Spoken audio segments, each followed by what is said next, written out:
Hello, my friends. Welcome back to Woven English.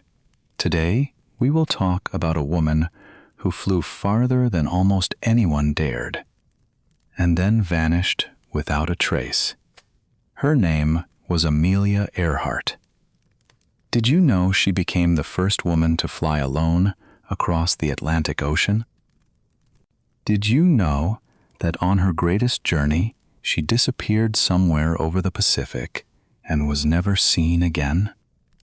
This is the story of a fearless pilot who broke records, challenged the limits placed on women, and became one of history's greatest mysteries.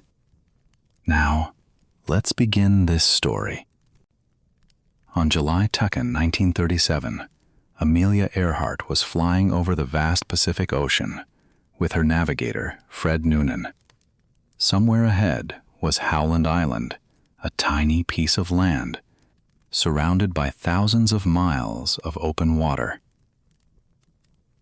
Amelia had already traveled most of the way around the world, but this short stretch was becoming the most dangerous part of the journey.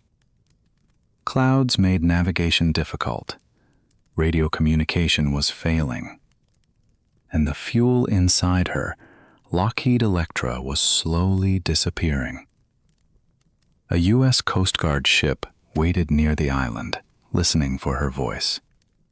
Then Amelia sent a troubling message. They could not see the island. They were close, but no one knew exactly where, and every minute mattered. The Coast Guard ship Itasca tried again and again to reach Amelia by radio. Her voice came through, but the connection was weak and confused. She reported that they were running low on fuel and still could not see Howland Island. Then Amelia's voice came through the radio one more time. What happened after that would become one of aviation's greatest mysteries. The sky remained empty. Amelia Earhart, Fred Noonan, and their airplane had disappeared over the Pacific. News of Amelia's disappearance spread quickly around the world. Ships and airplanes searched a huge area of the Pacific, hoping to find the Electra, a piece of wreckage, or any sign that Amelia and Fred had survived. But the ocean gave them nothing. Days passed, then weeks, and hope slowly began to fade. How could one of the world's most famous pilots simply disappear? Had the plane run out of fuel and crashed into the sea? Had Amelia landed somewhere far from Howland Island? No one could say for certain. That unanswered question would become one of aviation's greatest mysteries. But to understand why Amelia took such an enormous risk, we have to go back to where her story began. Amelia Mary Earhart was born on July 24, 1897, in Atchison, Kansas. From an early age, she was not interested in behaving the way many people expected young girls to behave. She climbed trees, explored outdoors, and loved adventure. Amelia was curious, independent, and willing to take risks. At a time when girls were often taught to stay within clear limits, she was already beginning to test where those limits truly were. Amelia's childhood was not always easy. Her family moved often, and problems at home sometimes made life uncertain. Instead of making her weaker, those changes taught her to depend on herself. She learned that security could disappear, but courage and determination could stay with her. Amelia also noticed how differently society treated boys and girls. Boys were encouraged to explore, take risks, and build careers, while girls were often expected to choose safer lives. Amelia quietly rejected that idea. She wanted the freedom to decide her own future, And if you believe people should be free to chase a dream, no matter what others expect from them, tell me in the comments, what dream would you never give up? When World War I changed the world, it also changed Amelia. In Toronto, she saw wounded soldiers returning from Europe and chose to help as a nurse's aide. Nearby, military airplanes flew overhead, carrying pilots into a new and dangerous age. Amelia began watching them with growing curiosity. She did not yet know that aviation would become her life, but for the first time, the sky was starting to pull her attention upward. In December 1920, Amelia visited an airfield in California with her father. There, she met pilot Frank Hawks and paid for a short ride in his airplane. The flight lasted only about 10 minutes, but it changed the direction of her life. As the plane climbed above the ground, Amelia felt something she had never experienced before. The noise, the wind, and the open sky did not frighten her. They made her feel alive. By the time the airplane landed, she knew exactly what she wanted. She wanted to become a pilot, but flying lessons were expensive, and aviation was still considered an unusual world for women. If Amelia wanted to return to the sky, she would have to earn her way there. Amelia soon began taking flying lessons from Neta Snook, one of the few female pilots of the time. But every lesson cost money, and Amelia could not afford to fly whenever she wanted. She took different jobs and saved as much as she could, spending her earnings on more time in the air. Flying was no longer a simple adventure. It had become a goal she was willing to work hard to reach. Amelia's hard work finally paid off. In 1921, she bought her first airplane, a small yellow Kinner Airster that she proudly called the Canary.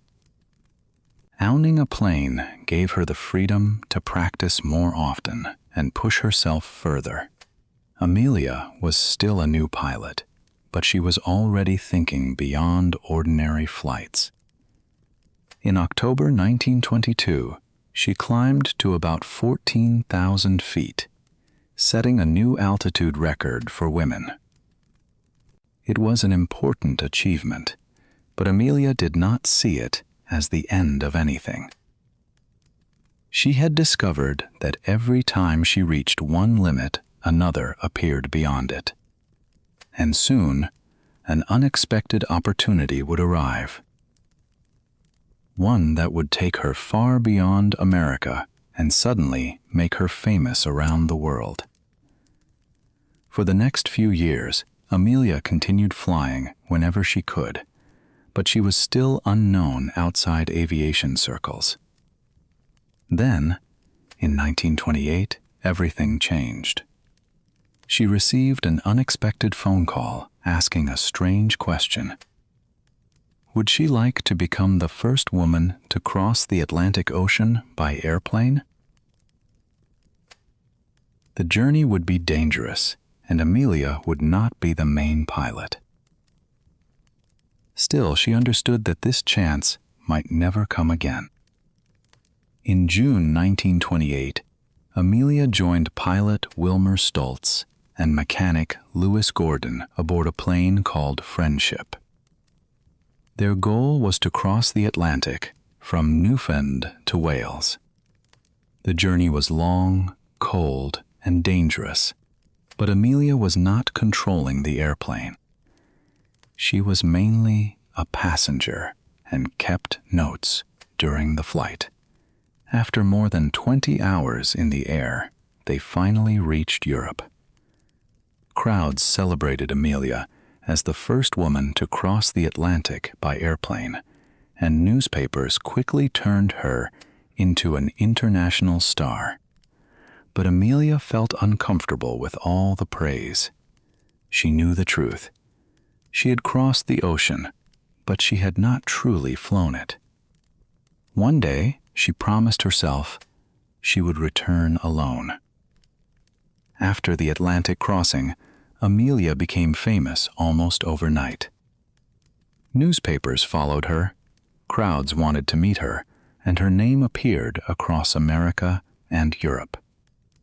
But sudden fame also brought pressure. People now saw Amelia as a symbol of courage, and every new flight would be watched closely. She could have enjoyed her success and stopped taking risks. Instead, she began asking herself a harder question. What could she accomplish if she were completely responsible for the airplane, the decisions, and the outcome? Amelia decided that fame would only matter if she used it for something larger. She wrote books, gave speeches, and encouraged women to build careers of their own. She also became involved with the 99s, an organization created to support female pilots. At a time when many people still believed aviation was too dangerous for women, Amelia became living proof that courage had no gender. But while Amelia was using her fame to open doors for other women, she was quietly preparing for a challenge that could change her own place in history. She had already crossed the Atlantic once. Now she wanted to discover what she could accomplish when the entire responsibility rested on her shoulders. Her greatest test was coming. By 1932, Amelia was ready to do what she had promised herself years earlier. She would cross the Atlantic again. But this time, there would be no other pilot beside her. No one could take control if something went wrong. It would be Amelia, one airplane, and thousands of miles of cold ocean. The flight could make history or end her life. Still, she climbed into her Lockheed Vega and prepared to take off alone. On May 20, 1932, Amelia Earhart took off from Newfoundland in her red Lockheed Vega and headed east across the Atlantic almost immediately. The flight became dangerous. Ice began forming on the wings. Strong winds pushed the plane off course, and mechanical problems made the journey even harder. Amelia was alone, exhausted, and surrounded by darkness and ocean. For nearly 15 hours, she fought to keep the aircraft under control. Then, finally, land appeared below. Amelia could not reach her planned destination, but she managed to land safely in a field in Northern Ireland. She had done what no woman had ever done before: crossed the Atlantic alone without stopping. This time, no one could call her a passenger.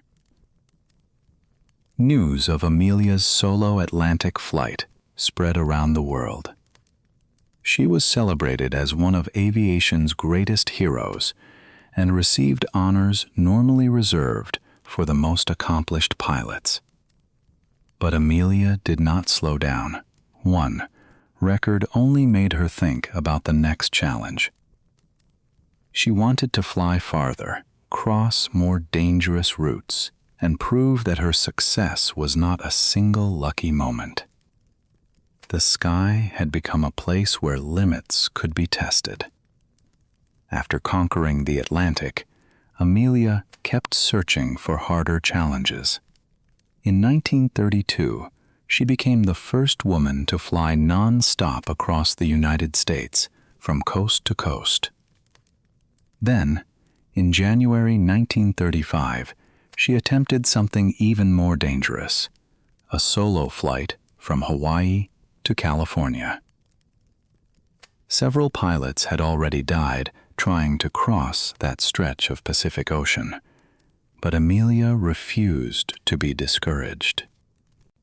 After more than 18 hours in the air, she landed safely in Oakland, where crowds were waiting. Once again, she had done what many people thought impossible.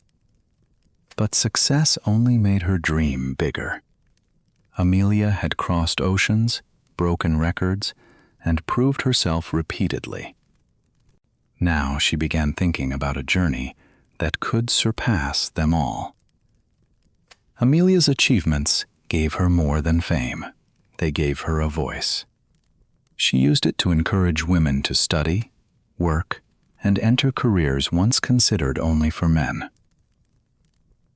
At Purdue University, she advised women and supported aviation. But while inspiring others, Amelia was searching for her next frontier. Crossing one ocean was no longer enough. She began dreaming of the greatest journey of her life, flying around the world. Amelia's next dream was larger than anything she had attempted before.